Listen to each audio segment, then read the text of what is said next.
Pode começar. Boa noite para todos os grupos de sacrifício.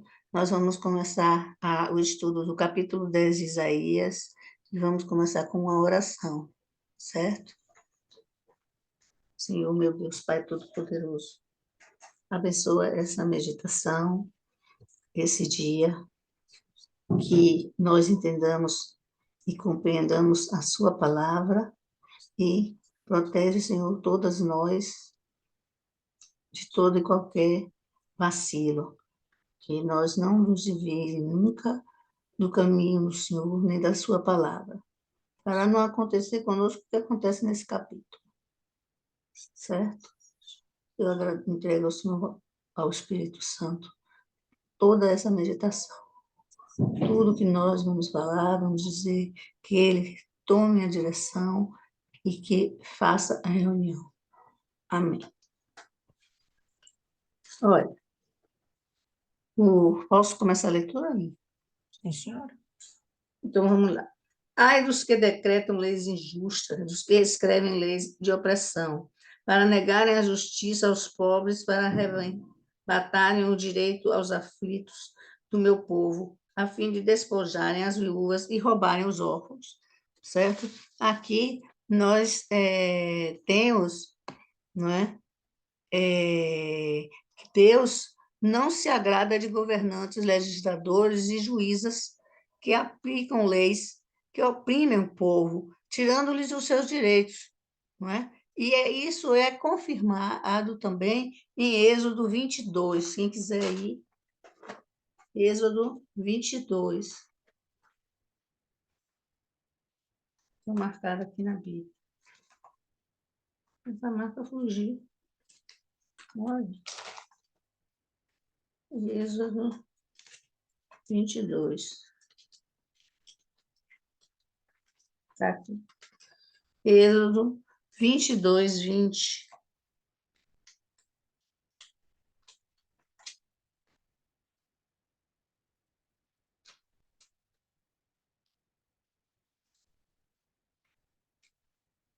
Quem, quem sacrifica a deuses e não somente ao Senhor será destruído.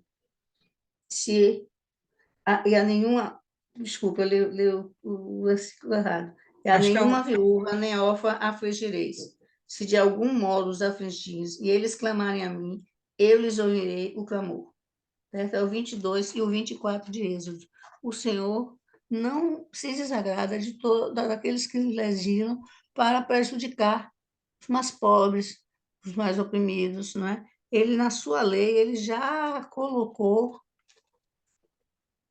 que nós devemos proteger as viúvas e os órfãos.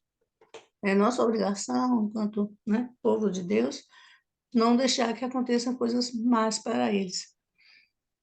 E quando essas legislações por aborto, legislações, está na moda, né? Vamos legalizar aborto, vamos laquear para não ter filhos, essa discussão toda aí, né? Está aí dizendo, Deus não se agrada, né? Ele não gosta que a gente saia da palavra dele e que maltrate qualquer pessoa. E órfãos e viúvas, no caso, é também errado, né? Mas fareis, capítulo, versículo 3, mas fareis vós outros no dia do castigo, na calamidade que vem de longe, a quem recorrereis para obter o socorro e onde deixareis vossa glória. Né? Que glória é essa? A glória é a honra, é a riqueza, certo? Eles não eram só todos pobres. Tinham aqueles ricos que deixavam as coisas acontecerem porque eles estavam bem.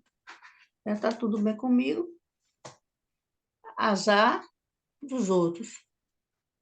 Se está bem comigo, eu não vou ligar. É um pouco isso, né? Porque a glória que ele fala aí é a honra, as riquezas, os bens, né? As coisas que você tem no mundo. Como vai ficar quando Deus resolver agir? Será que essas pessoas vão conseguir ser poupadas? Diga, dona Lília. Além disso, eu gostaria de fazer um acréscimo. A senhora focou bem essa questão da glória, que não vai ser suficiente, a glória é toda a pompa que aquela nação tem. Vamos identificar aqui, pessoal. Esses primeiros 4 versículos estão falando a respeito de Israel. Então, Israel se sentia poderosa o suficiente e estribada em falsos deuses também, o suficiente para garantir as suas vitórias, as suas conquistas e toda a sua glória, que eram as suas riquezas, suas cidades muito bonitas, o seu povo, o seu exército, enfim. Mas o que eu acho aqui bem interessante a gente pontuar, Deus está desagradado, como a Dona Maria falou, com a perversão da lei, seus juízes sendo contratados para perverter o direito e fazer aquilo que beneficiaria não o povo e os mais necessitados, mas sim o Estado e os mais enriquecidos. Deus mostra que vai haver uma consequência negativa diante dessa postura deles, da mudança, né, da corrupção da lei. E a gente vai ver aqui, e o que fareis vós no dia da visitação e na desolação que virá de longe? Eu gostaria de trabalhar essa ideia da visitação, o dia da visitação. Que dia é esse? Eu penso que dentro desses textos, né, do 1 ao 4 aqui, a gente vai ver que procede juízo e a causa do juízo. Mas o que é esse dia da visitação? Não sei se alguém mais aqui parou para pensar a respeito do assunto e teria algo a falar. Alguém aqui Esse pensou sobre esse juízo, dia? Fala aí, Dona Maria. esse, esse juízo a que ele se refere é justamente, entendeu? Aqueles que não aceitaram a disciplina divina. Então, eles vão passar pela disciplina de Jesus, né? Que vai mandar os assírios, de Jesus, de Deus, que vai mandar os assírios para discipliná-los, né? Por isso, Ok, eu ia falar quando eu lesse o capítulo 4, que se adiantou. o O, versículo 4. 4, É, o 3 fala da glória, e o 4 fala dessa questão. Nada mais vos resta fazer, senão dobrar-vos entre os prisioneiros e cair entre os mortos. Com tudo isso, não se aparta a sua ira, e a mão dele continua ainda estendida, certo? Então, esse juízo, entendeu? mas eu Em não, outra não, Bíblia eu fala não juízo. Em entendi. Eu outra não estou Bíblia fala apontando para o juízo. juízo, não. Eu estou apontando para a visitação, A visitação é no capítulo 3, no verso quando ele fala 3. o que você vai fazer na ocasião da visitação, né? O que você vai fazer? O que para Onde vocês deixareis a vossa glória? significa a visitação do Senhor? Essa é a questão. A O que é? visitação, a visitação do Senhor, para mim, é a vinda de Jesus. Vinda Não de Jesus. é, não é, porque nesse capítulo ele fala, inclusive é como eu disse, quando ele chega mais adiante, ele fala do filho de Isaías, certo? E ele diz que esse filho teve o nome, e o nome desse filho é Volver, ou seja, Jesus vai voltar, ele vai nascer e vai voltar, né? Aí depois ele diz de onde, como esse filho vai nascer, vai ser de uma virgem e de Emanuel. Isso ele fala lá, vai se chamar Emanuel, lá no capítulo 7, que a gente Pronto. discutiu bastante isso. É. Isis, o que que você E acha a a que ele se respeito? refere? Deixa Então, só a gente ouvir outras opiniões aqui, Dona Maria. Fala, Isis. não, tudo bem, é que eu não estou vendo a mão de Isis, desculpa. Ela levantou e baixou. Ah, Eu humildemente imagino que seja no dia que Deus vem me buscar, no dia da morte. Porque eu lembro do relato de uma obreira que no dia da sua morte morreu sorrindo, como se o próprio Jesus viesse buscá-la. E ela vai com muita alegria nesse momento. Beleza. Mais alguém tem uma opinião diferente? Maiana, pode falar, Maiana.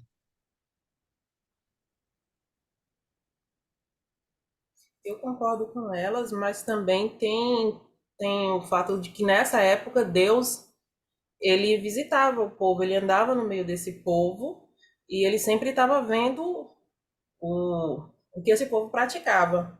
Porque foi assim na época de Abraão, nos outros, e também tem aquela parte que os filhos de Deus também se apresentavam a ele, porque na minha versão não aparece visitação, só fala que vem o castigo. Então, tem também as alianças, que esse povo de Israel, ao invés de confiar em Deus, convidava outros ou ia até outros povos para fazer aliança para tentar se proteger. Então, essa visitação também poderia ser esse povo vindo para fazer uma aliança e depois voltar na traição, como eles sempre faziam. Entendido. Quando a gente lê visitação, pessoal, nesse momento, agora eu entendi porque que Dona Maria não estava entendendo o que eu estava falando, porque na versão dela, na versão de vocês, não aparece visitação, já aparece juízo, já aparece condenação, né? É isso, é isso. Isso. Aqui aparece assim: e o que fareis vós no dia da visitação e da desolação que virá de longe? A gente vai ver aqui a visitação de Deus na forma do juízo, ok. Mas a gente vai ver em outras partes também da Bíblia a Aqui visitação tem de o dia do Deus. castigo. Isso. A E gente vai em ver outra Bíblia, porque eu estudei pela Bíblia de Edim, eu estudei pela Bíblia Stille, né?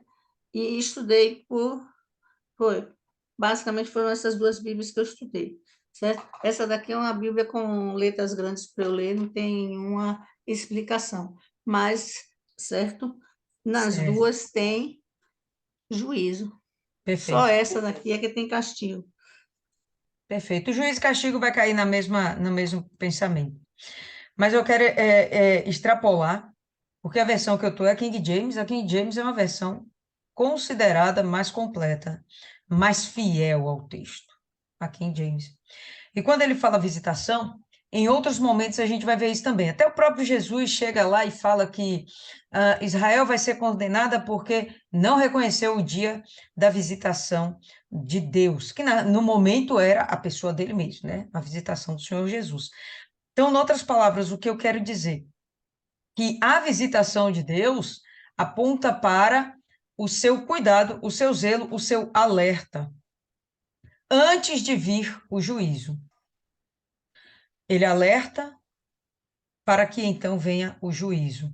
Mas ele sempre vai ter esse cuidado de não simplesmente julgar, condenar, castigar e fazer com que o juízo dele prevaleça. Vai prevalecer, sem sombra de dúvidas. Mas o que eu acho interessante é a gente avaliar que ele aponta: olha, eu não estou fazendo isso de graça.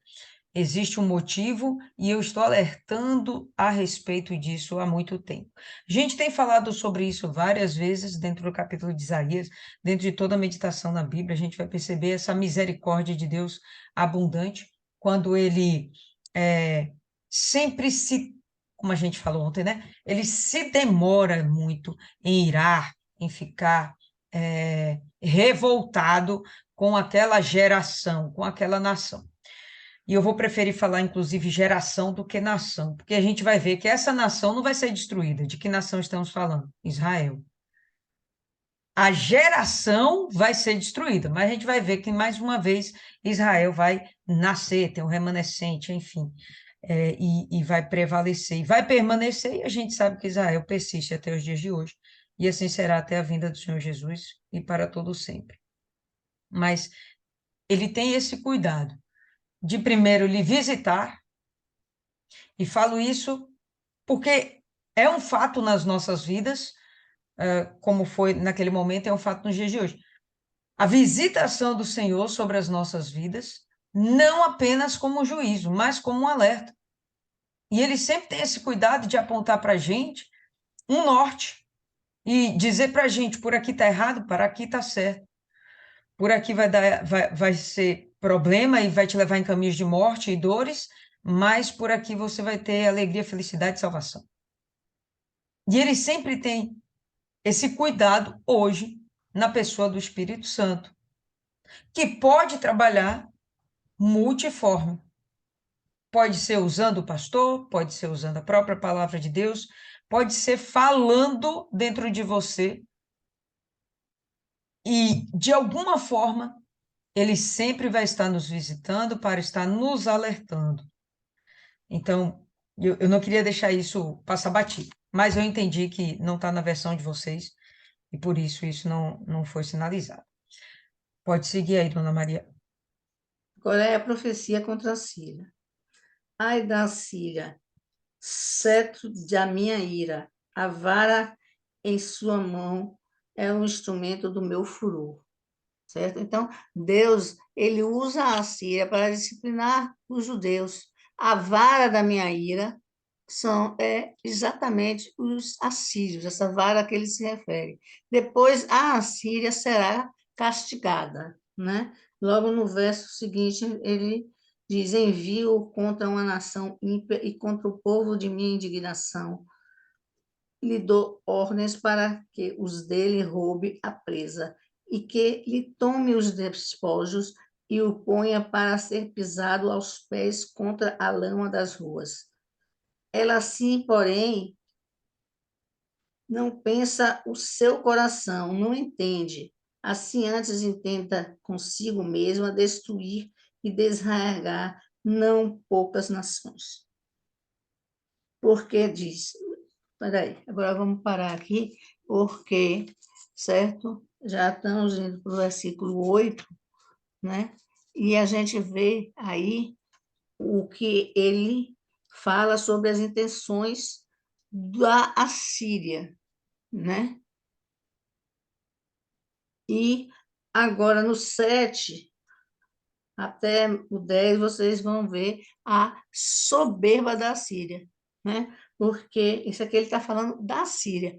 Porque diz: não são meus príncipes todos eles reis? Não é calmo como Carquemis?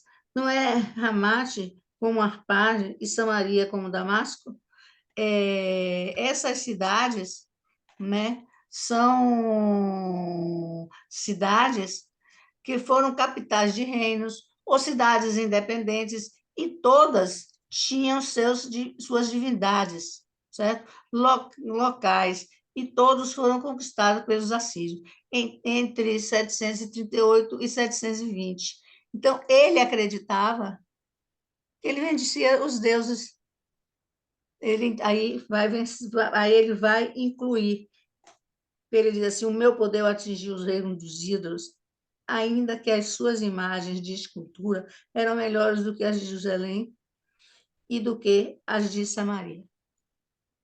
Porque em Jerusalém e Samaria não deviam ter grandes imagens. Nos outros reinos deviam ter muito mais imagens, muito mais idolatria. Se ele venceu aqueles, ele que considerava que vencer Israel ia ser muito fácil, porque ele já havia vencido outros deuses, então ele ia vencer o Deus de Israel. Então, para mim ficou assim. Ele entendeu que ele havia vencido todas essas cidades que tinham suas divindades e tal, e ele também ia conseguir vencer Jerusalém, porque para ele não tinha diferença os deuses dessas cidades para o Deus de Israel. Para eles eram todos deuses para ele. E ele ainda compara que as imagens, né, dos outros eram até melhores e mais bem feitas do que as de Israel, que deviam ser uns postes ídolos, alguma coisa, né, bem menor. Eu não acredito que tivesse uns ídolos assim tão bem feitos como em outros povos, né? Eu penso, né? Não sei. É por isso que ele diz, né? Não é calmo como Carmesis, não é Ramate como Arpade e Samaria como Damasco. O meu poder atingiu os reinos dos ídolos, ainda que as suas imagens de escritura eram melhores do que as de Jerusalém e do que as de Samaria. Porventura, como fiz a Samaria e aos seus ídolos, não faria igualmente a Jerusalém e aos seus ídolos? Por isso acontecerá que, havendo o Senhor acabado toda a sua obra no Monte Sião e em Jerusalém, então castigará a arrogância do coração da Síria e a desmedida altivez dos seus olhos. Porquanto o rei disse: como o poder da minha mão fiz isso, e com a minha sabedoria, porque sou inteligente, e removi os limites dos povos, e roubei os seus tesouros, como valente abate os que se assentam no trono. Meti a mão nas riquezas dos povos como um ninho, e como se ajuntam os ovos abandonados, assim eu ajuntei toda a terra, e não houve quem movesse asa ou abrisse a boca ou piasse. Isso aí, ele fala, né? E ele diz essas coisas todas, né? Por soberba. Isso aí ele está dizendo o que se passa com os auxílios, certo? Eles têm aí, desde o 5 até o capítulo 19, que ainda nós vamos ler mais alguns, ele bota aí a tolice humana dos assírios de achar que eles venceriam os deuses de Israel, o Deus de Israel, porque venceu os deuses, não é isso? E nós temos também a soberba, a falta de compreensão deles, de não entender que tinha uma força maior ajudando eles. Eles não perceberam, eles achavam que eles é que eram inteligentes, eles que eram tal, e eles iam conquistar. E essa terra aí que ele fala, que vai juntar, é o mundo da época, né? Eles dominaram, a Síria dominou praticamente o mundo todo, depois vieram os romanos e dominaram, porque era um mundo ainda pequeno.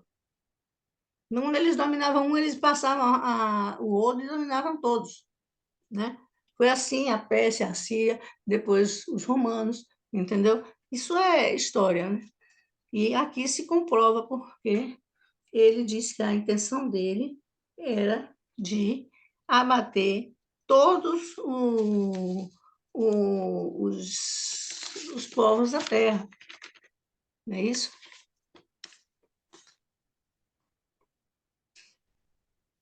E no capítulo 12, tendo a Síria servido, a gente vê que tendo ele servir ao propósito do Senhor, aí virá o julgamento sobre ela. Quando a Síria serviu o propósito do Senhor, que é disciplinar Israel, então ele vai trazer, né, o julgamento sobre ela. Dona Isso a Maria, gente vai ver aí no 15. vamos, Quando ele vamos diz dar, assim, Dona Maria, vamos dar uma paradinha aqui no 14. E me perdoe que eu estou achando que a senhora está indo muito rápida, então tem coisa que eu acho que está indo um pouquinho rápido demais. Então vamos voltar e vamos estilhaçar aqui um pouquinho é mais porque o os 13 e o textos. 14, Eu esse coisa. eu quero voltar um pouquinho antes. Olha só, vamos acompanhar aqui. E aí a gente retoma depois do 15. Quando a gente vê aqui, no verso 5 ainda, pessoal, ó assírios, ou na sua versão, ai dos assírios, ou ai da Assíria, né? Não importa, é um gemido de dor. A gente entende, como Dona Maria trouxe, que vai começar aqui um juízo sobre a Assíria, né? A interjeição ai aponta para um momento de dor. Só que ele diz que ele mesmo usa a Assíria como um instrumento de juízo. E o que a gente percebe ao longo desse texto aí, até o verso 14, é a Síria se entendendo na pessoa dos seus vários reis. A gente teve lá Tiglat-Pileser, a gente teve Salmanaser, a gente vai ter Senaqueribe, e aí teve o Salmar. Vai ter vários reis, existirão vários reis durante o período do Império Assírio, e vão entender que a Síria é uma máquina de guerra, é uma potência mesmo mundial. E dentro desse entendimento, o objetivo pessoal deles é conquistar. Eles não têm nada mais nobre dentro deles. Eles não querem servir de um instrumento de juízo de Deus. Eles não querem ser um vaso de honra nas mãos de Deus. Não é essa a intenção da Assíria. Por isso o texto agora está apontando para a sua arrogância, para a sua soberba, para aquilo que eles realmente acreditam, na força do seu braço, na força do seu exército, na violência do seu exército. E quando ele fala aqui, ó assírios, ele está falando, até o verso 4, que vai ter um juízo sobre Israel, que a Assíria, ele vai entrar aqui agora, que a Assíria vai ser, dentro da sua maldade, dentro da sua perversidade, dentro da sua missão, da sua ganância, vai ser um instrumento certo para Deus usar contra Israel. E vai ter um momento, inclusive, que ele vai usar também contra Judá. E aí ele chega e fala no verso 6, eu os enviarei contra uma nação hipócrita. Quem é essa nação hipócrita? Israel. Perfeito. Por que hipócrita? Porque deixou de servir a Deus puramente. Ele servia a Deus, lembra? Existia lá o bezerro de ouro, existia o entendimento de que Deus de Israel era o Deus único, verdadeiro, valente, o forte, mas eles se misturaram com a idolatria das outras nações. Por isso, uma nação hipócrita, que dizia uma coisa, mas fazia outra. E aí ele vem aqui no verso 7, e ele fala, ó, embora ele não considere isto, ele quem? A Assíria. Nem seu coração pense tal coisa, que coisa? Que é um instrumento na mão de Deus. Porém, está no coração dele destruir e cortar nações, não umas poucas. Então, a intenção deles era essa: vamos conquistar, vamos criar nosso império e vamos dominar o mundo, né? Pink cérebro, vamos dominar o mundo. Era essa a intenção deles, ok? Ok. E aí ele vai e diz: não são os meus príncipes, no geral, reis, né? Na sua versão está um pouquinho diferente, mas ele apontando para o fato de que os príncipes são os seus generais de guerra. Eles são como reis. Alguns, inclusive, eram de fato reis, reis de nações conquistadas que agora eram vassalos da Assíria e serviam a Assíria. Então, eles dispunham o seu próprio exército para ir em favor da Assíria nas suas investidas contra Israel, contra qualquer outra nação. Então, os generais de guerra, de fato, eram reis. Quando ele aponta para isso, quando ele se jactancia disso, quando ele fica, né, arrotando esse poderio dele, apontando, olha, não é qualquer general que eu tenho, são reis que me servem e os seus exércitos estão à minha disposição, apontando para o seu poderio, né? Para a sua fortaleza.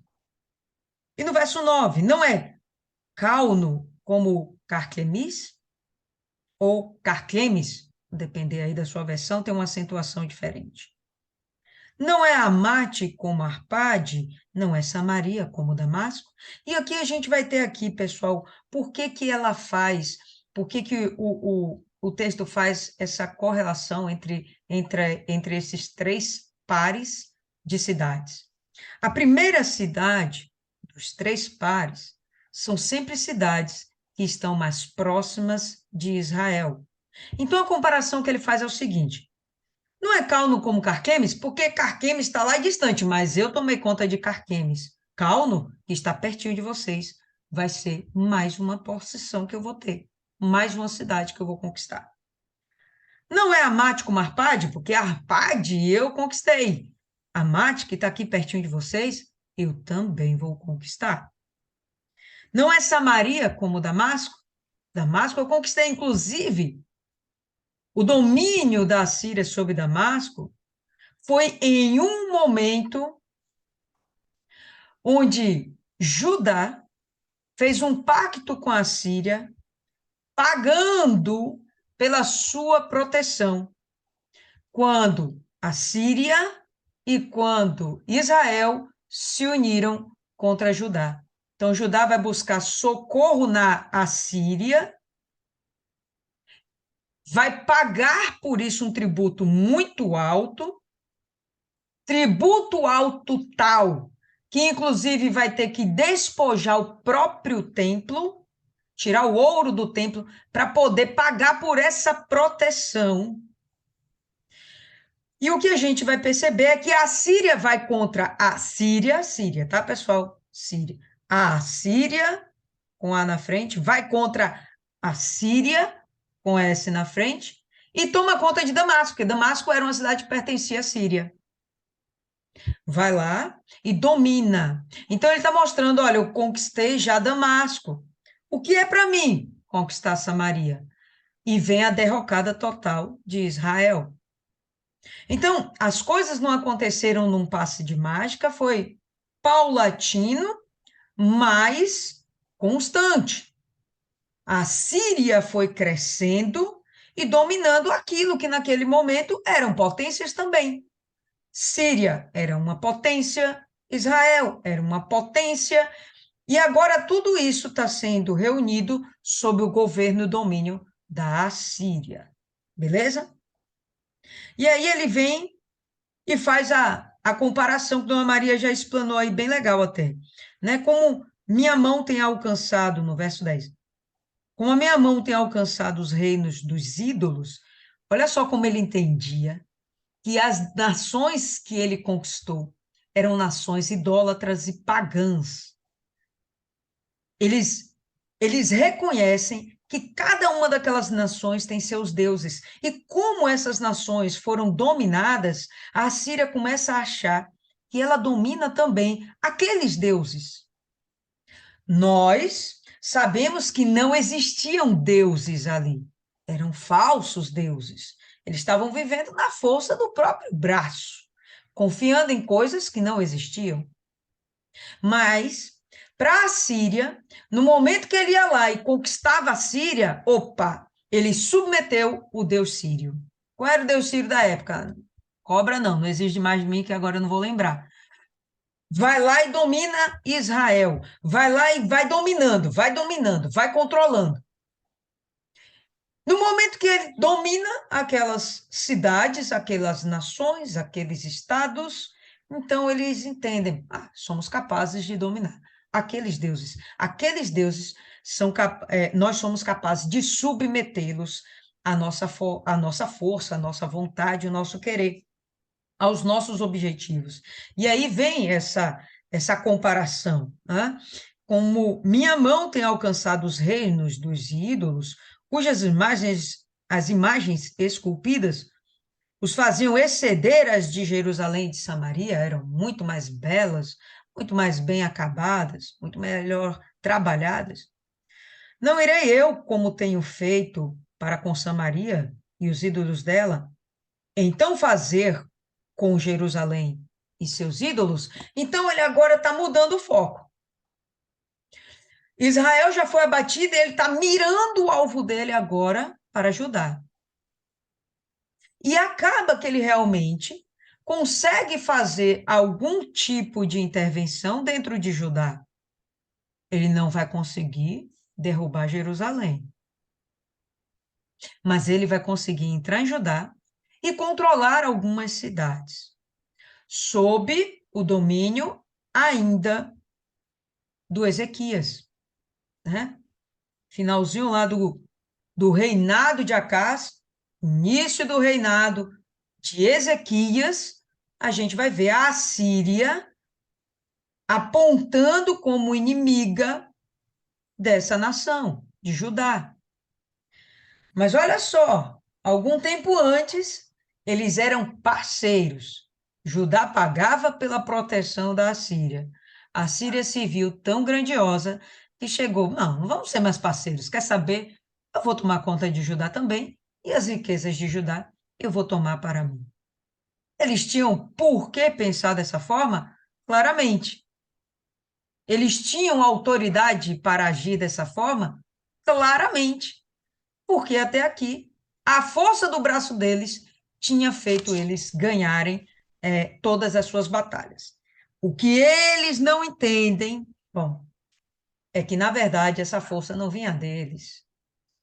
Isso é a compreensão que eles não têm. Essa é a compreensão que eles não têm. E é o que o verso 5 fala. Vocês são meu bastão.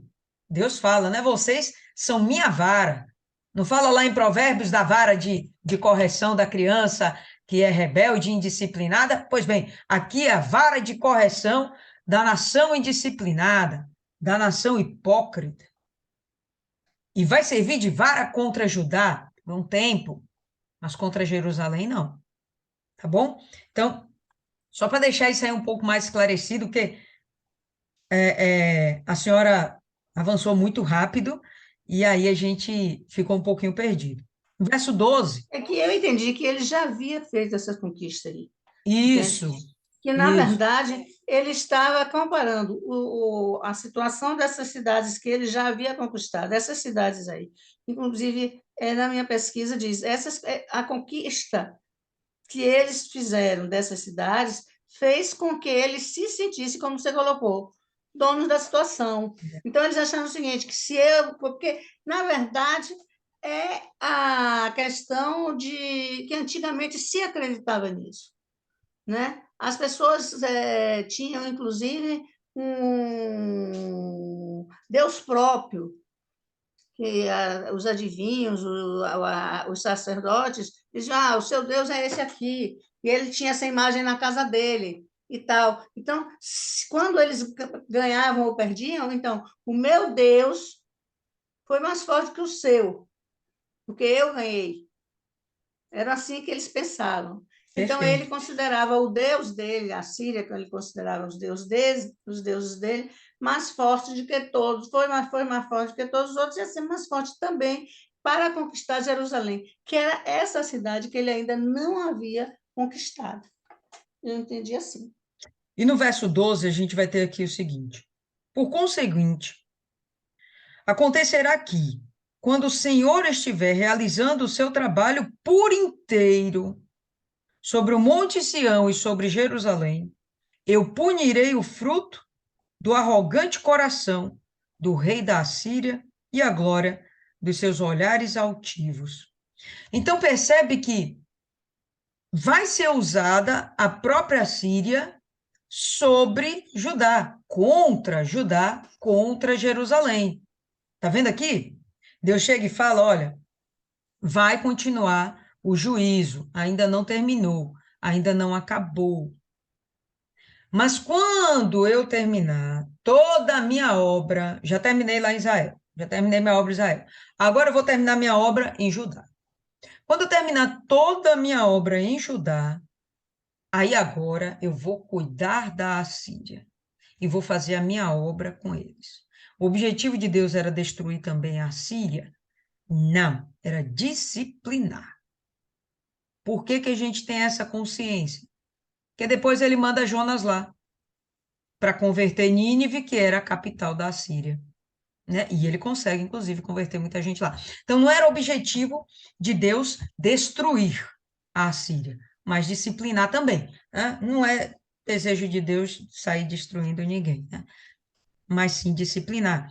Então, a gente vai perceber que muitas pessoas vão morrer. E aquelas pessoas que morreram, elas foram disciplinadas ou simplesmente eliminadas? E aí, por isso que eu gosto de fazer essa diferenciação. Eu preferi fazer essa diferenciação da geração para a nação. Então, uma geração incrédula e que não teria mais como ser transformada, sua mente não tinha mais como ser transformada. Bom, essa parte aqui não tem jeito, vai ter que ser eliminada. Mas aqueles que poderiam ainda ter a sua mente mudada, então esses daqui agora eu vou conservar e a nação vai permanecer, certo? Vai permanecer. Aí no verso 13, porque ele diz, pela força da minha mão eu tenho feito isto, pela minha sabedoria, porque eu sou prudente, eu tenho removido os termos, os limites, né, as fronteiras dos povos, roubado os seus tesouros. Eu tenho esmagado seus habitantes como um valente homem. Aí ele começa mais uma vez a entender, a se pronunciar como se realmente fosse a sabedoria dele, a inteligência dele, as capacidades dele como assírios, como o Império Assírio, fosse a capacidade dele que estava realmente levando eles a destruírem nações e dominarem outras nações e ampliarem as suas possessões, o seu território, com isso ampliando também suas riquezas, o seu exército, o seu povo escravo, um povo que o serviria, né? Então, realmente eram riquezas que não dá para a gente ficar calculando. No verso 14, e minha mão tem alcançado, como a um ninho, os ricos do povo. Quando falo ninho, todo mundo aqui já viu um ninho de passarinho. Todo mundo. E todo mundo já foi lá, meteu a mão no ninho do passarinho. Por que que você consegue meter a mão no ninho do passarinho? Porque mamãe e papai não tá lá. O ninho está desprotegido. Qual era a proteção de Israel e de Judá? Deveria ser Deus. Não era o seu exército. Era Deus. Mas só que Deus tirou a mão. Pelo contrário, Deus está colocando a mão parada lá. Lembra que a gente viu isso muito no capítulo 9? E a gente vê isso aqui também, ó, no finalzinho, capítulo 10, final do verso 4. Olha lá como está o final do verso 4. Apesar disto tudo, a ira dele não está desviada, porém a sua mão está estendida, imóvel. Na sua versão está um pouquinho diferente, mas apontando que a sua mão ainda está estendida, que a sua ira ainda não foi aplacada, consumada. A ira de quem? De Deus. Então a gente vai ver aqui que Deus tira a mão para proteger, mas coloca a mão para julgar, para condenar. A minha mão tem alcançado, verso 14, e a minha mão tem alcançado, como a um ninho, os ricos do povo. Ah, não eram os ricos que acabaram de ser privilegiados pelas leis injustas? Deus tirou a mão, meu amigo. Quem é que vai te guardar? Sua lei injusta? Não te guardou. A Assíria foi lá, meteu a mão e tomou do ninho os ricos do povo. E como um que ajunta ovos que são abandonados, tenho eu ajuntado toda a terra, porque não houve a ninguém que movesse a asa, que fosse lá proteger, abrisse a boca ou piasse. Não tinha. O papai e a mamãe do ninho, o passarinho tomando conta lá de seus ovinhos. Não tinha. Por quê? Porque Deus tirou a mão. A quem eles iam buscar? Em quem eles iam buscar socorro? Que é a pergunta lá do verso 3. O que fareis vós no dia da visitação e da desolação que virá de longe? Para quem fugireis vós para obter ajuda? E aonde vós deixareis vossa glória? Então, tudo apontando aqui para o controle de Deus em toda a situação. Nada está fugindo do olhar de Deus. Né? Pode continuar aí, Dona Maria, a partir do verso 15, mas tenta ir mais devagarzinho. Isso. Porventura gloriar-se-á um achado contra o que corta com ele? Ou presumirá a serra contra o que a deixa? Seria isso como se a vara brandisse e os que a levantam ou o bastão levantasse a quem não é pau? Esse versículo, ele mostra que a criatura não pode se surgir ao Criador. O machado é criado pelo homem, a serra é criada pelo homem. Quem sabe manusear o machado, quem sabe manusear a terra, é o homem. Não é o machado que manuseia o homem, é o homem que manuseia o machado, certo? Então, esse versículo aí é para lembrar, certo? Eu anotei aqui, Criatura não é mais do que o seu Criador. Porque, na realidade, o que está acontecendo aí, a soberba da Síria, ela está transpondo todo, né? Uma coisa, né, que me chamou a atenção quando eu fiz essa coisa é a questão da autoridade. Toda autoridade vem de Deus. Tudo bem, Deus dá autoridade a uma pessoa de ser vereador, de ser policial, é uma autoridade. Ser professor é uma autoridade. Mas essa autoridade é para massacrar o outro? Essa autoridade é para cometer injustiça com o outro? E o que acontece? Ele deu autoridade, mas o coração da pessoa se ensoberbeceu e praticou atos indevidos, né? Entende? E isso a gente vê acontecer no mundo. Muitas vezes a pessoa é tão boa, né? Quando ela se elege alguma coisa, tem gente que quando se elege deputado não tem mais nem telefone, não é isso? É, porque aí botar uma pessoa lá só para atender os telefones, para ele não atender de primeira, para ter uma pessoa, o que é que o senhor quer com o doutor fulano, não sei o quê. Tudo isso é soberba. Tudo isso é soberba. Porque não tem necessidade disso. Na verdade, é a soberba da pessoa, que ela se acha tão importante que ela não pode atender telefone na porta, né? Eu acho que foi um pouco isso que aconteceu aí. Deus deu autoridade à Síria, ele queria que ela disciplinasse o povo de Israel, só que ela extrapolou. Eu vejo esses versículos como Deus revelando a Isaías o que estava no coração dos assírios, o que eles pensavam a respeito. Eu dominei essas cidades, eu vou dominar também Jerusalém, certo? Eu venci os deuses dessa cidade, o meu Deus também vai vencer o Deus de Jerusalém. Eles pensavam assim, né? Mas pensar não é terminar. E aí, no 16, você vê, pelo que o Senhor dos Exércitos, enviará a tísica contra os seus homens, todos gordos, e debaixo de sua glória acenderá uma queima, como queima o fogo, né? Como queima o fogo.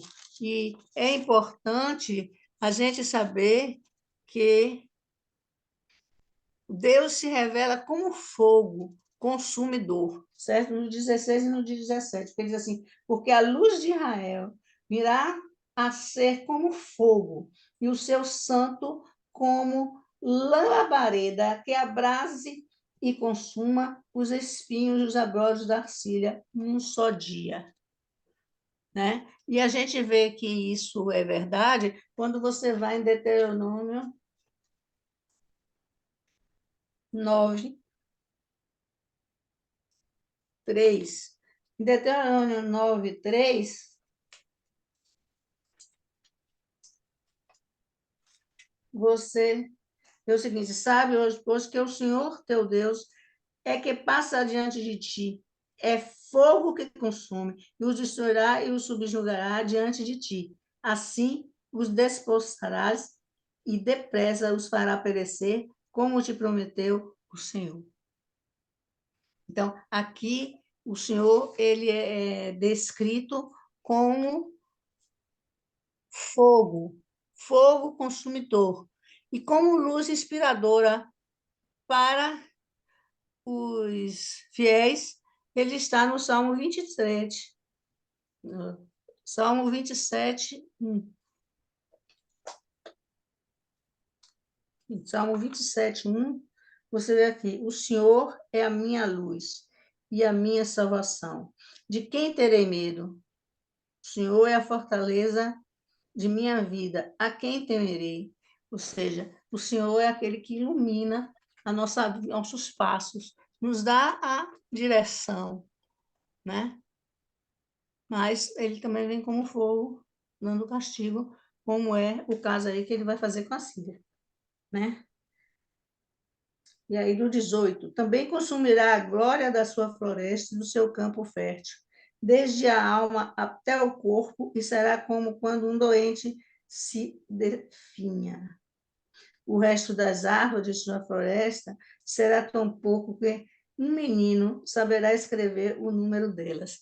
É, os soldados dizem que vão sobrar, será tão pouco que o menino poderá contar. Por quê? Porque o menino, ele, quem é professor aqui, Fernanda, que eu não sei se ela está aí, Tá, não. mas sabe, né? Que eles se atrapalham na contagem, os meninos novos. Ele faz 1, 2, 3, 9, 10. Né? Ele leva algum tempo para chegar de 1 a 10 na sequência bonitinha. Mas os que vão sobrar, diz assim, não sei tão pouco que o menino ele vai conseguir contar. Então, ele não deve passar muito dos 50, né? Vai ser um menino esperto que vai conseguir. Porque no início se bota os meninos para escrever de 1 a 50, de 1 a 100 e tal, né? Então, ele vai conseguir contar, então eu acho que não passa de 50. Se for como os meninos de hoje, não sei os meninos daquele tempo, mas os de hoje eles não vão conseguir contar depois de 50. Sabe? Não, não conta, não conta, certo? Principalmente porque, para eles, menino é com menos de 10 anos. Né? Porque quando o judeu faz 12 anos, ele já se casa. Ele já escolhe a pessoa, já faz os acertos entre as famílias, e ela já sabe que vai casar com ele já sabe que vai casar com ela. Depois que fica tudo acertado, aí ele vai trabalhar, vai, né, conseguir fazer as coisas para acontecer o casamento dele. Né? Então, menino, para eles, é com menos de 10 anos. Então, a contagem desse pessoal aí nessa idade é bem deficientezinha. Então, são pouquíssimos nascidos, que ele diz que são esses que vão sobreviver. Acontecerá naquele dia que os restantes de Israel, e os da casa de Jacó, que se tiverem salvado, nunca mais se estribarão naqueles que os feriu, mas com efeito se estribarão no Senhor, o Santo de Israel. Ou seja, é aquela questão que Lília falou há pouco. Né?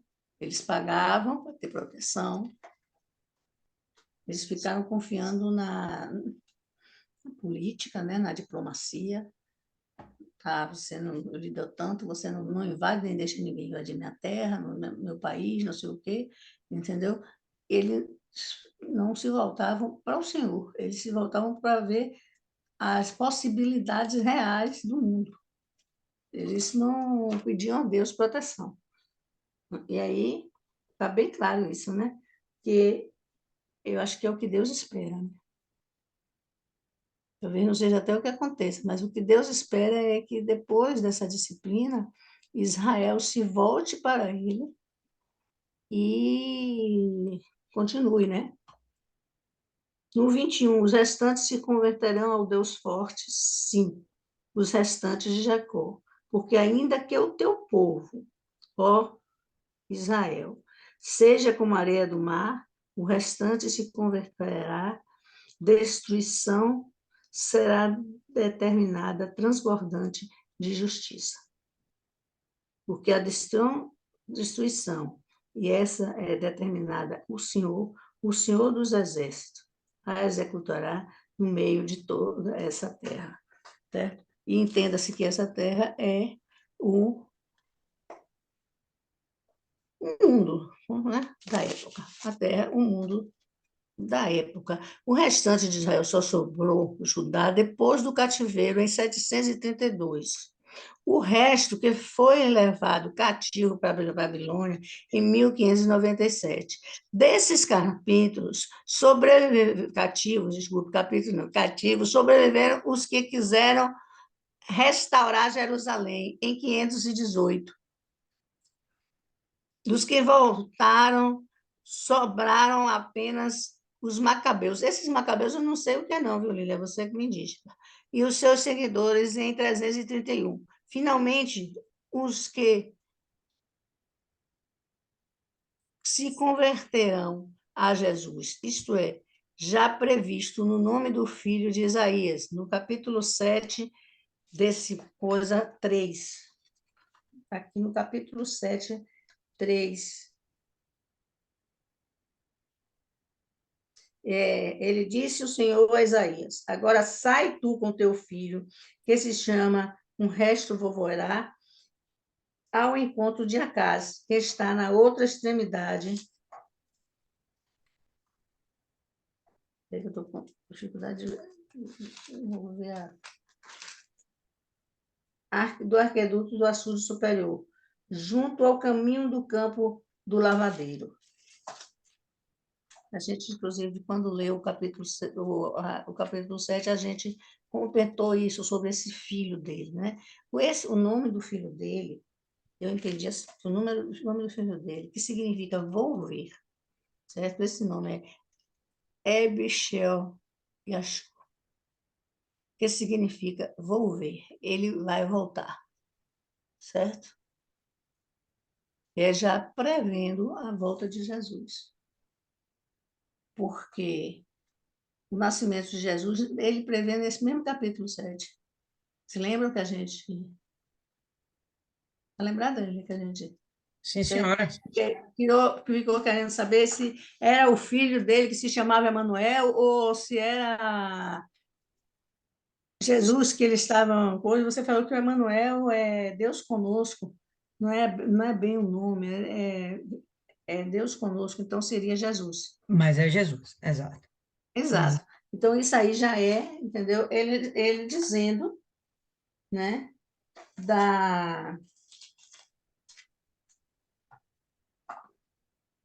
Ó, eu penso o seguinte, vamos voltar aí um pouquinho, só para deixar claro que talvez isso tenha passado batido aí, viu, pessoal?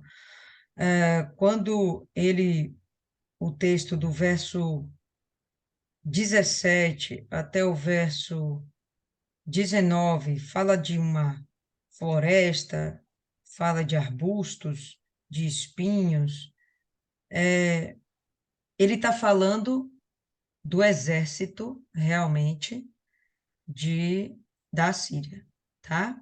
Não é toda a população, e ele não está falando dos campos, do solo, da vegetação da Síria. Não é sobre isso.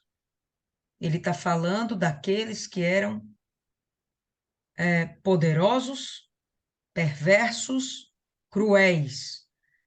Os termos arbustos com espinhos, espinheiros, a sua versão está um pouquinho aí diferente, mas apontando para pessoas que eram perversas. Quem eram essas pessoas perversas? Toda a Síria? Não, senão Deus não tinha tentado salvar a Síria. Era o exército. O exército vai ser reduzido a tão pouco que a criancinha vai lá contar, e eu estou aqui,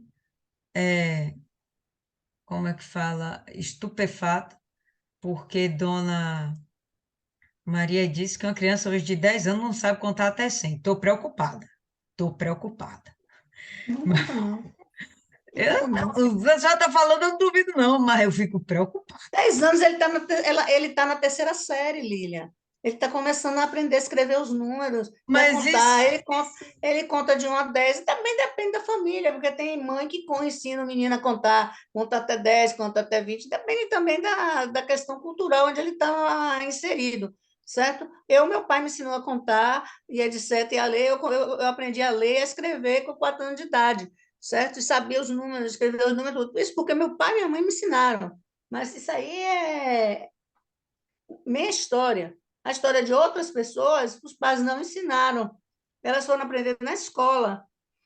E até bem pouco tempo, a escola pública só recebia criança a partir de 7 anos. Eles entravam sem saber absolutamente nada.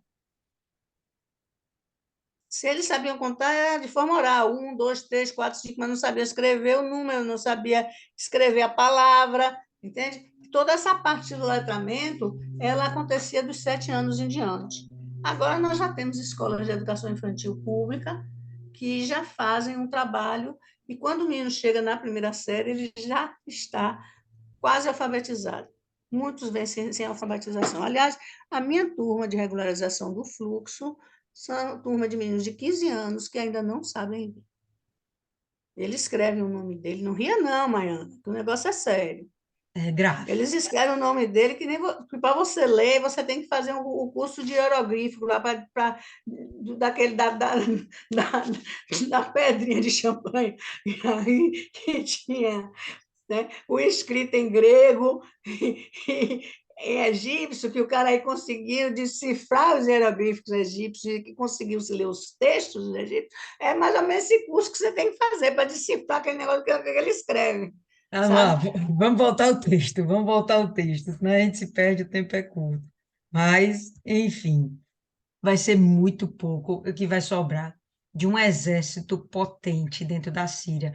Em outras palavras, isso aponta para uma fragilidade da Síria, né? Tanto belicamente como politicamente, né? A Síria vai sendo destruída. Vamos em frente. Quando ele fala aqui, acontecerá naquele dia, eu quero a ajuda de vocês aqui, o pessoal. E acontecerá naquele dia que o remanescente de Israel, a gente não está falando nem de Judá nem de Jerusalém? Ou alguém tem um entendimento diferente? Olha só. Acontecerá naquele dia que o remanescente de Israel, semelhante aos que escaparam da casa de Jacó, não mais se apoiarão sobre aqueles que os afligiram, mas eles se apoiarão sobre o Senhor, o Santo de Israel, em verdade. E quando a gente vê esse momento, quem foi que dominou Israel? A Síria, né? Vamos lá. Acontecerá naquele dia que o remanescente de Israel,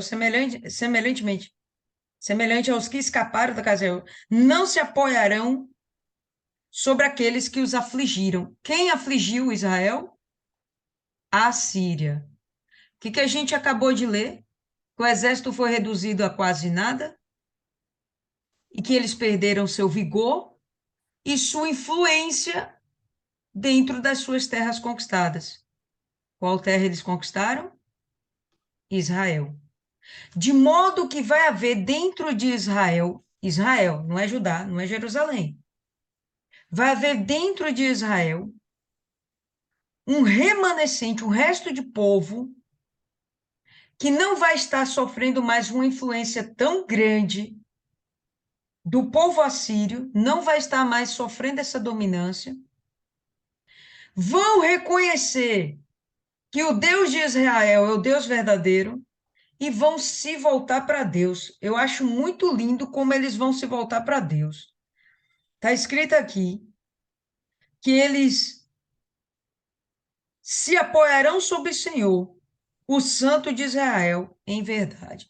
Eles não vão mais confiar em nada e nem ninguém, nem outros exércitos, nem outras nações, nem outras potências, nem outros deuses, apenas no Deus verdadeiro de Israel. Lembra que há um momento em que Senaqueribe vai afrontar Ezequias, o exército assírio vai invadir Judá. Mas, com grande poder de Deus, uma grande misericórdia do Pai, aquele exército vai ser abatido e não vai invadir Jerusalém. E aí vai começar a derrocada da Síria. Ok? Então, nesse momento em que a Síria está sofrendo essa derrocada, e Judá, na pessoa de Ezequias, vai crescer, vai se fortalecer, Ezequias vai fazer novas conquistas, territórios que estavam nas mãos de outras nações. Ezequias vai lá lutar, vai tomar posse desses territórios também, tipo terras dos filisteus, tipo Moabe, etc. E o próprio território de Israel.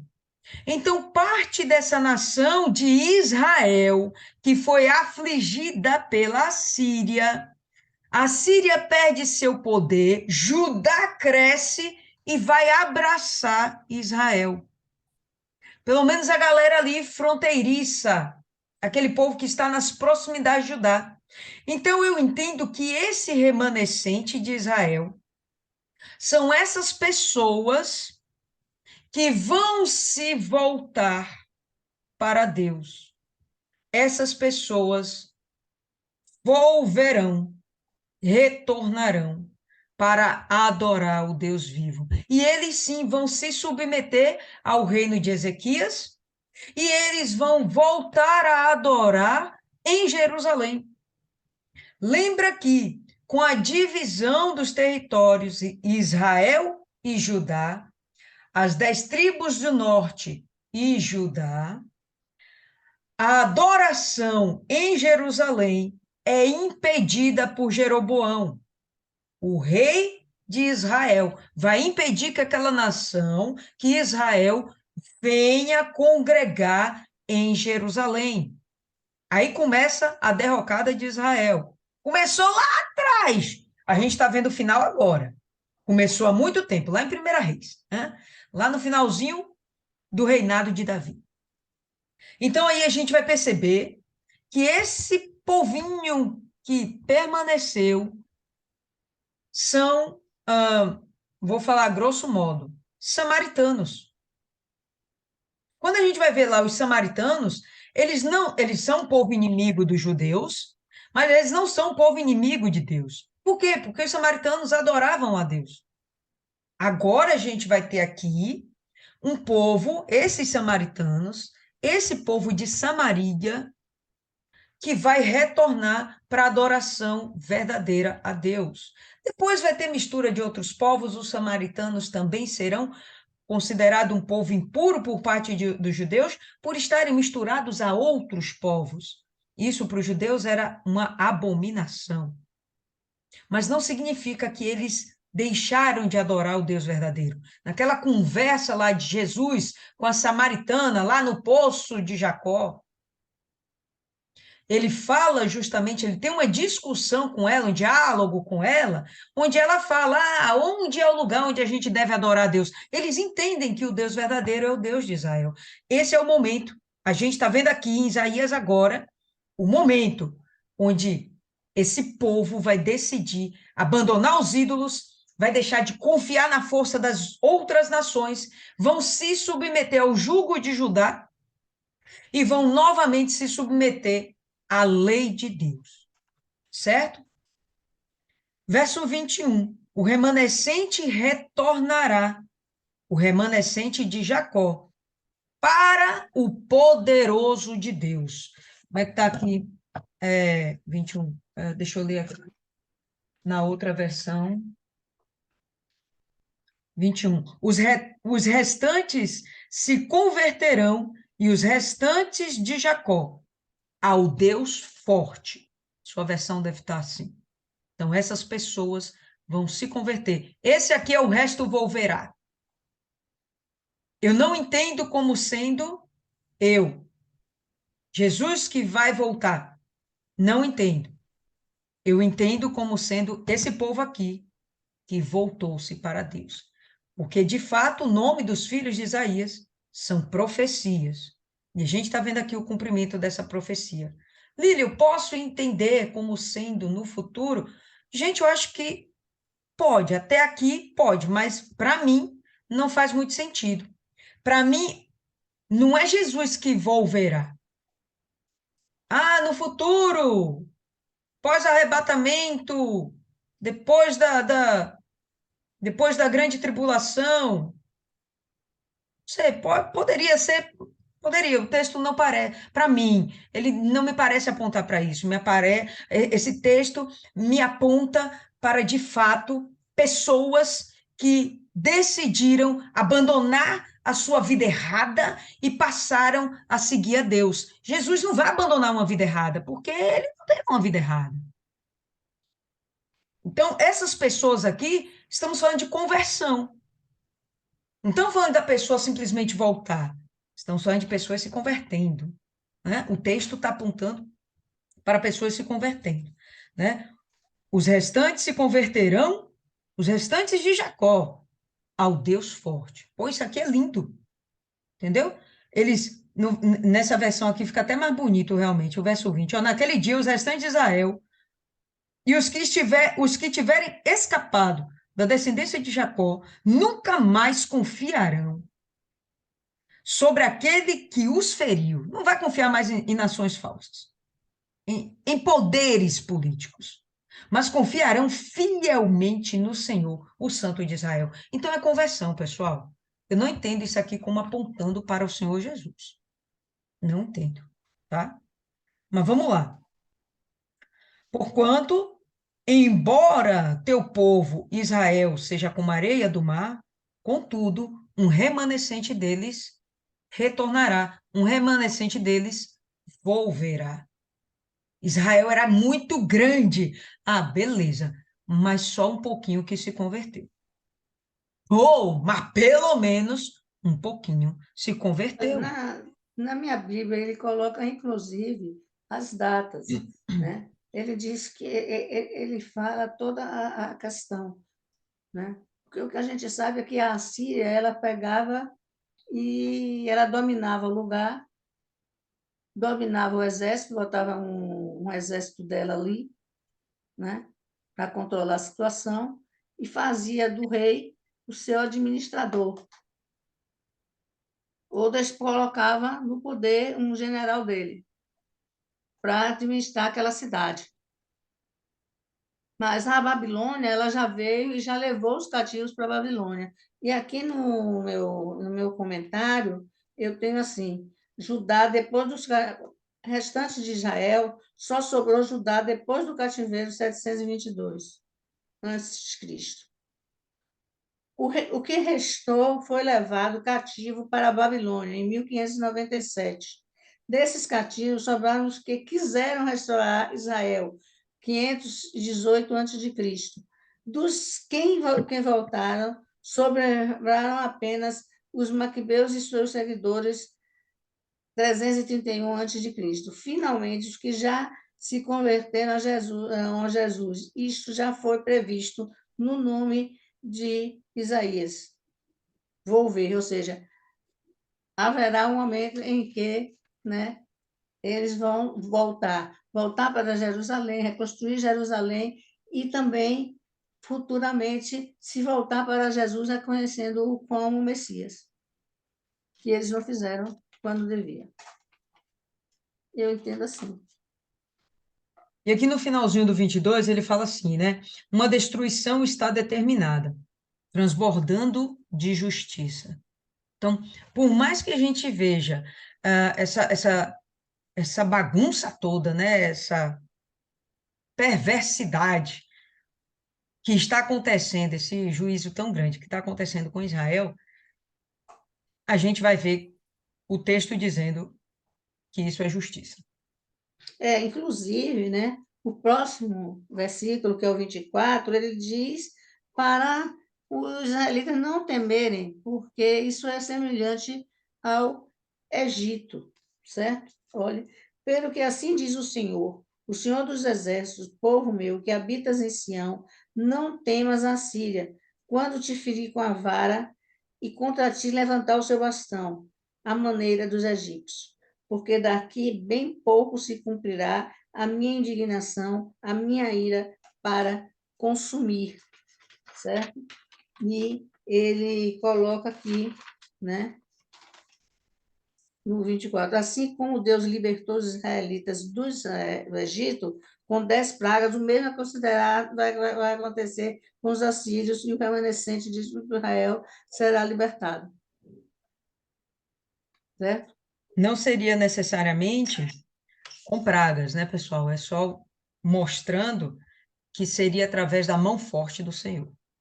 Não Exato. seria por mãos Porque, na humanas. verdade, o que aconteceu foi que a Assíria ela começou a ser atacada por terra por outros povos que vieram para dominar, certo? E aí ela até teve que relaxar um pouco, certo? Dos seus domínios, entendeu? E aí veio a Babilônia e também a conquistou. E o que era da Assíria passou a ser da Babilônia, não é isso? Mas Não só isso, não só eu isso, vejo, eu porque olha vejo nisso só, aí peraí já um rapidinho, Dona futuro Maria, total. peraí, Dona Maria, não só essa questão da Síria ter sido dominada depois pela Babilônia, que foi, mas não é isso que aponta para a mão forte do Senhor. Né? Quando a gente vê a libertação do povo de Israel do Egito, não teve um outro exército atacando. Quando a gente vê Gideão, como ele fala aqui, Ele a, tem um ma versículo que ele a se refere a matança Gideão, é o 20, mas é mais adiante, é o é o 26. 26, a gente ainda não Isso, chegou lá. No 26 ele se refere à questão de Gideão, isso. certo? Porque Quando a eu gente vejo, vê, peraí, dona Maria, rapidinho. Quando a gente vê a mão forte de Deus agindo, não foi o exército que foi lá trabalhar, foi a mão forte. não, A gente vai foi. ver, calma, aí a gente vai ver também a mão forte de Deus agindo. Sabe que momento é esse, pessoal? Porque Deus está dando assim a mensagem para Senaqueribe. Olha, não se aflija por causa da Assíria. Porque da mesma forma, como aconteceu com o Egito, como aconteceu com Midian, vai acontecer com ela. Então, não foi necessariamente porque outros povos foram lá abatê-los, foi a mão de Deus. E aí a gente vai lembrar daquela passagem onde um anjo do Senhor vai e mata 185.000 do exército assírio que estava acampado em Jerusalém. Então, ele vai dizer aqui, né? Ah, portanto, assim diz o Senhor. Vou ver aqui na outra versão. Pelo que assim diz o Senhor dos Exércitos: não temas a Síria, povo meu, que habitas em Sião. Então, ele está falando de Judá e de Jerusalém.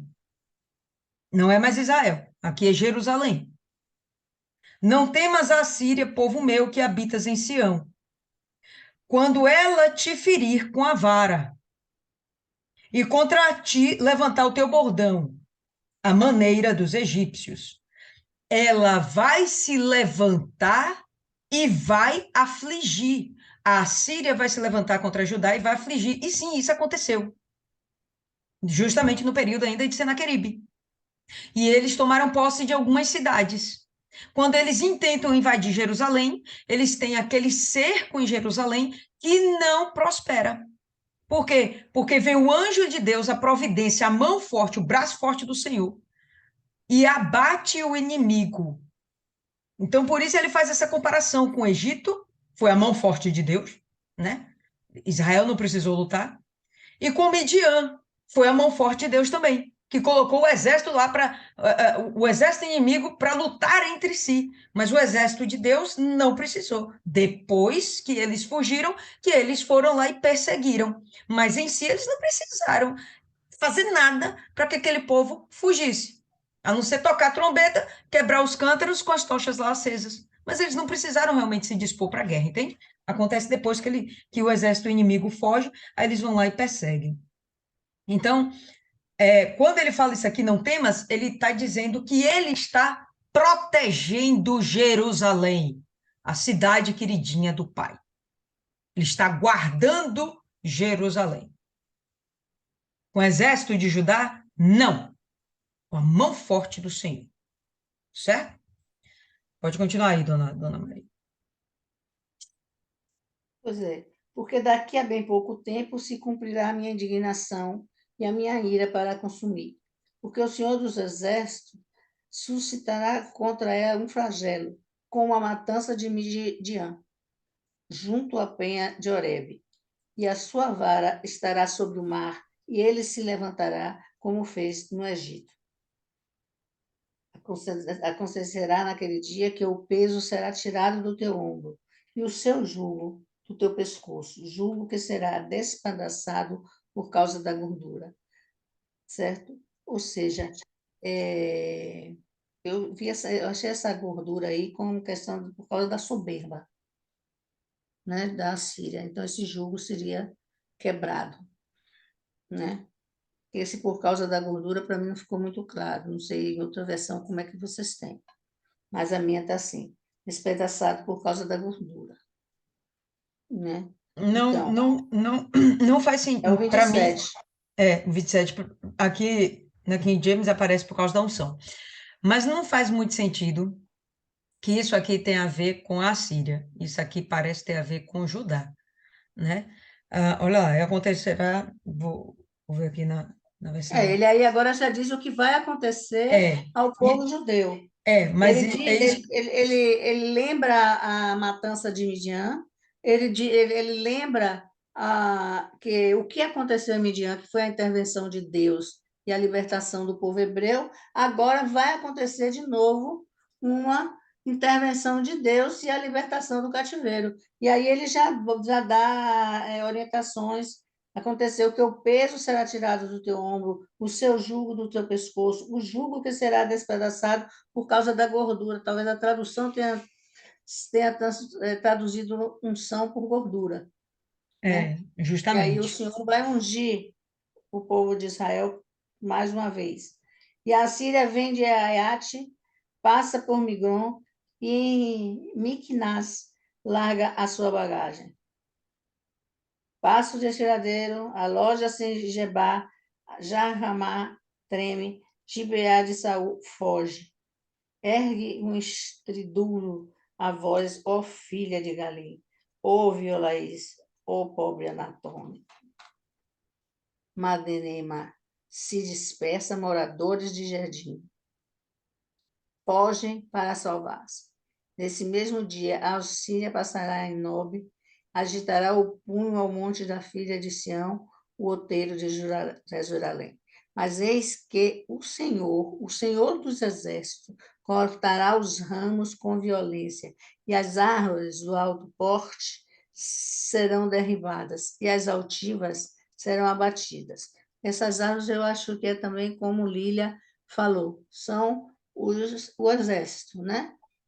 As árvores dos altos postos são os postos, os oficiais, os generais, os comandantes, serão derrubadas. E as altivas serão abatidas. As altivas talvez sejam os soldados. Cortará com o ferro as brenhas da floresta e o Líbano cairá pela mão de um poderoso. Certo? Então, essa aí é a descrição da passagem da Síria pelas cidades de Israel. Né? O que aconteceu? Né? Ela passou destruindo, mas ela não conseguiu atingir Jerusalém. Em Jerusalém foi dado um basta a ela e ela teve que retornar. Passou por outras cidades, mas Jerusalém ela não conquistou. Né? A gente vai ver a conquista de Jerusalém, acho que é pelos babilônios. Né? Os babilônios, sim, esses vão conquistar Jerusalém, certo? E o que eu tiro daí, desse texto, é da gente saber em quem confia.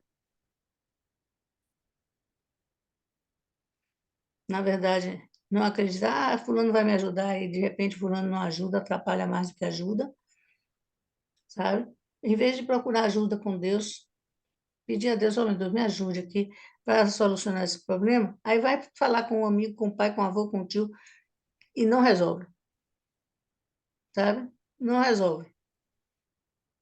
Porque, infelizmente, os problemas eles são resolvidos por profissionais específicos. Se eu estou com dor de dente, eu vou para o dentista. Se eu estou com dor de estômago, eu vou para o né? Gastrologista. Não adianta eu ir para o dentista, eu estou com dor de estômago, ele vai olhar para a minha cara e vai lá, e daí? É a mesma coisa se eu chegar lá no gastro, se eu estou com dor de dente, ele vai para o dentista. Então, a gente tem que ter a sabedoria para saber o que é para levar para Deus ou o que é para resolver com outro ser humano qualquer. Eu, pessoalmente, não quero resolver nada com outro ser humano qualquer. Eu quero resolver tudo através de Deus. Para onde eu vou, para Deus. Levanta aí uma pessoa, entendeu? Lá onde eu vou, para me ajudar. E essa ajuda vai vir de Deus. Essa pessoa, certa, se ela me conhece ou não, não estou muito preocupada com isso, ela vai me ajudar porque Deus vai levantar essa ajuda dela. E a gente tem que ficar vigilante. Porque, na verdade, isso tudo se passou, se você olhar essas datas, são 100, 200 anos entre uma data e outra. É como Lília diz, foram outras gerações. Foram gerações que se esqueceram de Deus. foram gerações que, com a convivência com outros povos, praticava a idolatria. Fazia como hoje em dia vocês sabem que o católico faz. Mas não tem importância que eu vá ali na sessão para ver aí o que é que eu posso fazer, se tem um negocinho aí que eu possa fazer para me ajudar. Se bem não fizer, mal não vai fazer, né, não? O importante é Jesus. As pessoas falam isso. Você Lilia está rindo, mas fala, não fala? O católico não fala isso? Ele fala isso, entendeu? Isso não, não é isso que não dá sorte. Não tem nada a ver com a sorte. Olhe, Jesus é Jesus, a gente confia nele que ele está lá em cima, mas não vamos arriscar. Não deixe a porta do guarda-roupa aberta. A gente ouve essas coisas, entende? E eu penso assim, que esse é a lição que a gente tem que tirar daí, certo? É de não se meter com uma pessoa pensando que ela vai lhe ajudar e no final dar uma dominação, né? No final o ajudante se tornou o opressor. A gente tem que ter muito cuidado em ver quem é que a gente procura. E aí, quem é que vai colocar alguma coisa? Maiana, que está aí, caladinha, quero que fale. Ela mesma, ela mesma. Fala, mulher, diga o que você achou disso. Eu penso o mesmo, que eu não posso tirar minha confiança de Deus para colocar no homem que não serve a Deus. E só deles depender daquele povo, eles já estavam dominados pela Síria há muito tempo, porque eles estavam pagando impostos, eles estavam ali submisso àquele povo, e não tinha mais necessidade daquele povo oprimir com tanta violência, com tanta agressividade. Então, tem que ter cuidado com o poder que Deus coloca na mão da gente, porque às vezes a gente se excede. Eu falo direto, tem gente que não pode ter poder, inclusive eu. Falo direto para Deus que se ele confiar em mim é muita confiança, porque se ele der muito poder, eu não sei não. Brincadeiras à parte é isso, porque Deus disse: você vai bater só nas canelas. Aí eles bateram nas canelas, bateram no abdômen, quebrou, coitado, na porrada. E aí você vai pagar as consequências das suas iniquidades. A gente vê pessoas que estão na frente da obra e pregam todo dia para ter cuidado com os excessos, para não cair na vaidade, e eles caem e nem percebem. Eles usam a palavra que, você está de pé. Rapaz, eu ia falar isso. Ter cuidado, porque a gente pode estar caindo e não perceber. Eu estava pensando isso agora, Maiana. Eles falam, você está de pé, cuida para não cair. E ele já está caído de muito tempo. Eu vou sair da obra, mas eu não vou sair da presença de Deus. Na verdade, você saiu da obra porque você já não está na presença de Deus. A pessoa, como a senhora falou, enquanto não é nada, é povão, ela é humilde. Depois que sobe o poder, ela passa de oprimido a opressor. Então, é por isso que tem uma palavra que Deus fala, que não abençoa certas pessoas, porque senão vai perder a alma delas. E às vezes tem que entregar a perdição para poder ganhar a alma. Eu tenho que ter esse autocontrole. Eu vou servir um Deus que eu tenho que proteger ele, se eu que estou precisando de proteção. Eu já não estou dando conta de mim, eu ainda vou ter que cuidar de quem está lá em cima. É uma questão de pensar. E o pior, eles acham que isso é blasfêmia quando você fala que aquelas imagens não podem fazer nada. Eles já viram o poder daquele povo, do Deus que eles serviam, a grandeza que eles serviam. E eram pessoas, principalmente os homens, que tinham acesso às palavras, às escrituras, o entendimento de que Deus fez e que Deus faz, e eles estavam vendo aquilo, e nem assim se aperceberam. Então eu não preciso ver o erro, eu não preciso cometer o erro que os outros cometeram para mim aprender. Como eu falei, a minha irmã, ela é autodidata. Na verdade, lá em casa a gente tem isso. Algumas de nós aprendeu algumas coisas sem precisar ninguém ensinar. E o legal é isso. Eu vejo o erro que o outro cometeu, eu tenho que ficar atenta para mim não cometer. Eu não preciso cometer aqueles erros para aprender. A pessoa fala, eu errei e faria tudo de novo. Gente, se Deus me desse uma segunda chance. Olha diante dele, se ele me desse uma segunda chance. e me fizesse lembrar, ô Maina, você vai lá e você tem a oportunidade de fazer diferente. Eu faria tudo diferente. Olha, a maioria das coisas que eu fiz até aqui, eu não faria. Porque o pastor outro dia estava falando que a mãe dele ensinava ele sobre Deus, e eu não me lembro disso lá em casa. Eu fico pensando em que momento eu descobri que Deus era Deus. Foi no momento da visitação mesmo que o próprio Deus falou comigo. Foi no momento que eu percebi que as imagens não funcionavam. Foi no momento que eu percebi que quando tinha aquela voz do diabo falando, se mata, faz isso, faz aquilo, tinha outra voz lá que dizia para não fazer, para esperar, que tudo passa. Porque dizer, ah, Deus é grande, Deus é isso, Deus é aquilo, não é. Não, não tinha isso. Meu pai, ele hoje está muito católico. Mas na nossa época ele não gostava de imagem. Eu fico assim me perguntando o que foi que aquele homem viu que começou a ser tão devoto, porque ele não aceitava essas coisas. Então, eu não vou tirar minha fé de Deus, que eu sei que me ajudou, que aquele povo viu a mão dele, para colocar a mão de deuses que eram feitos pelas próprias mãos deles. É pedaço de pau, pedaço de pedra, pedaço de madeira, pedaço de ferro, que não podiam salvar nem eles mesmos, porque se eles for voltar para ver a história, a arca na casa de Dagon quebrou Dagon todinho. Os ídolos lá não faziam nada. E para que eles continuavam fazendo isso? Ainda pegavam as coisas de Deus. É brincar com Deus. E mesmo assim, Deus ainda tem a misericórdia, a piedade mesmo, a compaixão de amar aquele povo da maneira que eles eram. E ele tentou a todo custo disciplinar. Ele não queria exterminar. Na verdade, Deus não exterminou ninguém. As pessoas mesmo fizeram aquilo. É aquele caso de você não vai para o inferno porque Deus é mau. Você vai para o inferno porque você morreu sem ele, você não se arrependeu e você teve todas as chances de se arrepender e se voltar para ele e não quis. E ele, por causa do livre-arbítrio, não vai obrigar ninguém a isso, porque assim como ele é mau para mandar alguém para o inferno, como eles dizem, ele poderia não permitir que as pessoas não o servissem. Ele poderia obrigar que todo mundo servisse a ele, como em certas religiões acontecem.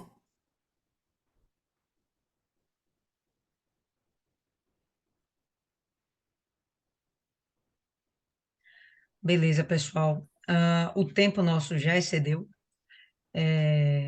Eu vou pedir para a Dona Maria indicar alguém para fazer a oração, Dona Maria, e a gente encerra por hoje. Se tiver algo, pessoal, que vocês queiram acrescentar, sábado a gente se reencontra e aí você pode fazer seu acréscimo, tá bom? Dona Maria.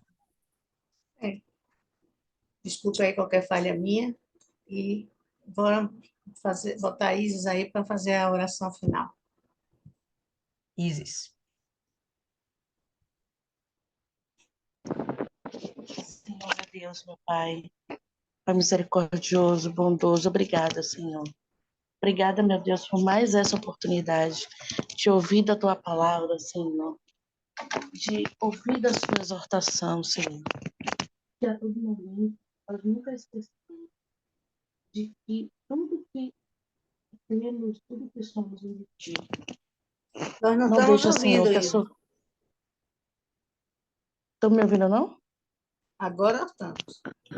Não deixa que a soberba, que a vaidade chegue, Senhor, até nós. Mas que a todo momento reconheçamos que o Senhor é o Deus Todo-Poderoso e misericordioso que nos ama acima de tudo, Pai.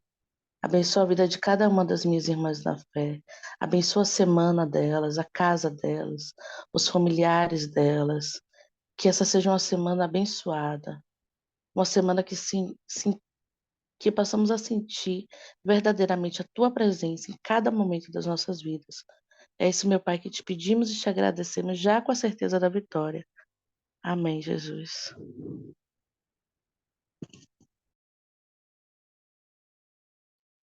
Amém, povo lindo. Então, por hoje é só. E aí a gente retoma no sábado que vem, lembrando que a gente vai estar vivendo essa semana a caminhada da fé. Vamos permanecer firmes aí. E o link vai ser colocado lá no grupo, tá? Todos os dias. Beleza? Deus abençoe.